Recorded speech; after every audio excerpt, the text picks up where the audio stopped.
alone. That's more than 10 times the size of the District of Columbia.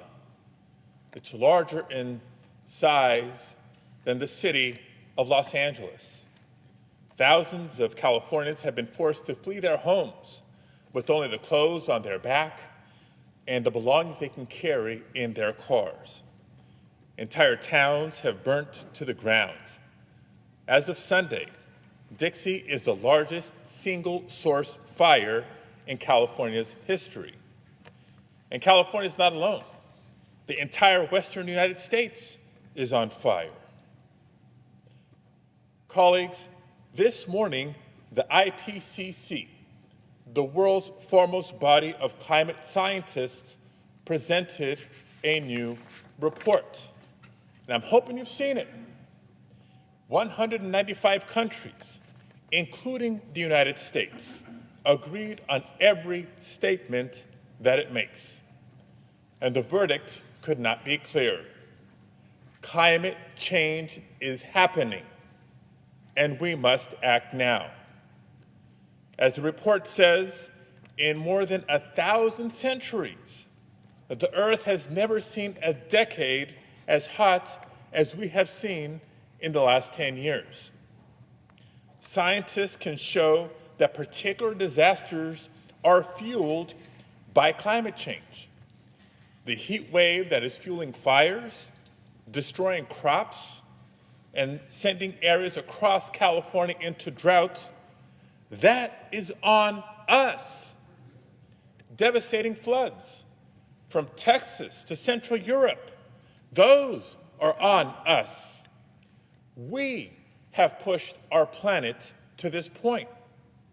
And if we continue to stall, the pace of record-breaking catastrophe will only increase.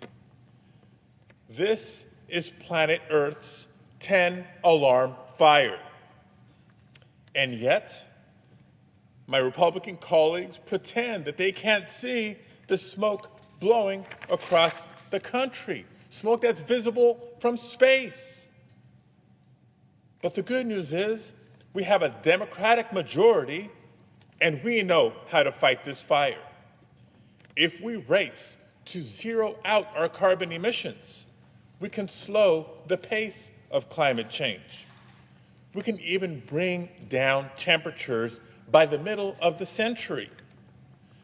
But our path to avert a catastrophic cycle is narrowing by the day. We must act boldly and with urgency to tackle this crisis head on. Across the country, across industries, and across the world, we need to end our dependence on fossil fuels.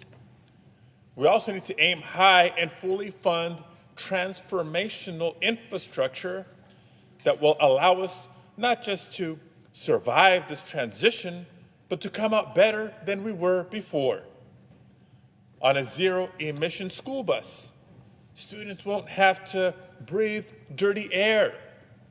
In an economy rebuilt to meet this challenge, millions of Americans will work in high-paying, sustainable jobs. Madam President, sometimes I worry that we've grown numb to the idea of the climate crisis. If we truly understood the meaning of those words, how could we even contemplate business as usual? If my colleagues across the aisle were to listen to scientists, how could a single one of them argue that we need to spend less on climate? As many of you know, my wife and I are raising 3 sons. We're trying to raise 3 gentlemen, Madam President. Today they are age 14, 8, and 6 years old. Trying to get them ready to go back to school. Protecting them and giving them every opportunity to thrive is the cause of my lifetime. But the IPCC report makes clear that we will blow through the 1.5 degrees of global warming by the year 2040. It's right here. No matter what we do today, come 2040, my sons will be ages 33, 27, and 25. And think about what their lives will be like at that stage, just starting their careers, maybe starting their own families. What will their adulthoods look like?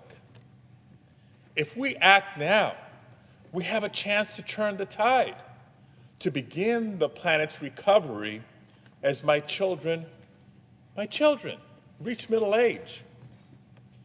If we fail, they will face a world of accelerating disasters, up to 4 degrees of warming, the report says. 4 degrees.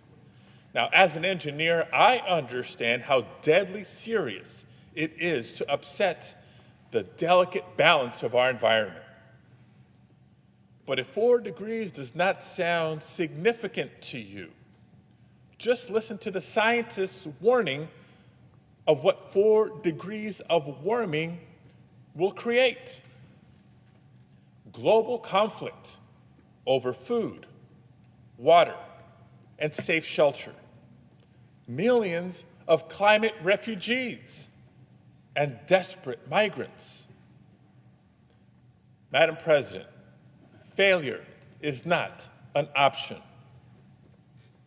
I refuse to tell my boys that we knew what to do, but could not muster up the political will to act. I refuse to leave to them a world where their lives are defined by climate disaster, where they fear that every summer will bring the fire or drought or storm that consumes their home. I refuse to leave that world for my children or for anyone's children. That means time is of the essence. Climate cannot be on the chopping block of any budget. It's non-negotiable. So let's rise to meet the challenge of our generation. We cannot, we will not let our home burn. Thank you, Madam President.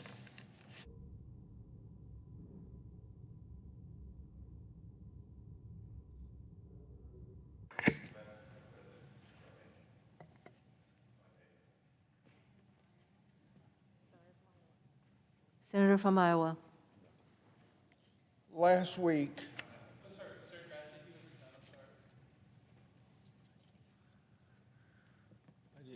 what's his request?